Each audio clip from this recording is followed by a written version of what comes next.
সিরাজগঞ্জে মাদ্রাসা শিক্ষা বোর্ড কর্তৃক রেজিস্ট্রেশন প্রাপ্ত অনুদানভুক্ত ও অনুদানবিহীন সকল স্বতন্ত্র ইবতেদায়ী মাদ্রাসা গত ২৮ জানুয়ারি ২০২৫ সরকারের নির্দেশে শিক্ষা মন্ত্রণালয় কর্তৃক প্রাথমিক বিদ্যালয়ের ন্যায় জাতীয়করণ সহ ৬ দফা দাবি ঘোষণা বাস্তবায়নের দাবিতে মানববন্ধন অনুষ্ঠিত হয়েছে। রবিবার সকাল ১১টার সময় সিরাজগঞ্জ জেলা প্রশাসক কার্যালয়ের সামনে ইবতেদায়ী মাদ্রাসা শিক্ষক ও ক্যাজুট কমিটির সভাপতি মাওলানা মোহাম্মদ মফিজ উদ্দিনের সভাপতিত্বে মানববন্ধন অনুষ্ঠিত হয়। আমরা আবার এসেছি মানববন্ধনের জন্য। প্রিয় শিক্ষক ভাই বোনেরা, আপনারা সবাই অবগত আছেন ২৮শে জানুয়ারি মাননীয় শিক্ষা মন্ত্রণালয় থেকে কারিগরি মাদ্রাসা বিভাগের সচিব মহোদয়ের ঘোষিত জাতীয়তার বৈষম্য দূর করবেন।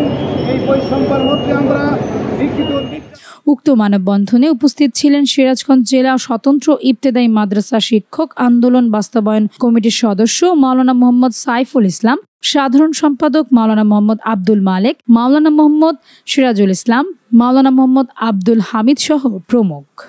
এ সময় বক্তারা বলেন, মাদ্রাসা শিক্ষা বোর্ড কর্তৃক রেজিস্ট্রেশন প্রাপ্ত অনুদানভুক্ত ও অনুদানবিহীন সকল স্বতন্ত্র ইবতেদায়ী মাদ্রাসা গত ২৮ জানুয়ারি সরকারের নির্দেশে শিক্ষা মন্ত্রণালয় কর্তৃক প্রাথমিক বিদ্যালয়ের ন্যায় জাতীয়করণ সহ ৬ দফা দাবি বাস্তবায়নের জন্য প্রয়োজনীয় ব্যবস্থা গ্রহণ করতে বলেন।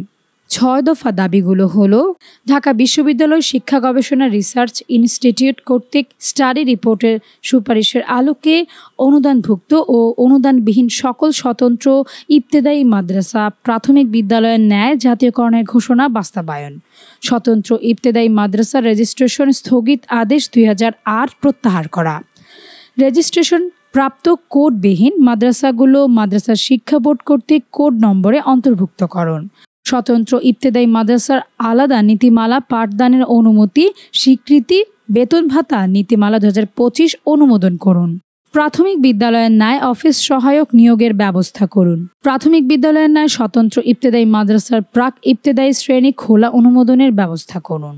উক্ত মানববন্ধন শেষে উপদেষ্টা বরাবর জেলা প্রশাসকের কাছে প্রধান উপদেষ্টা বরাবর স্মারকলিপি প্রদান করা হয়।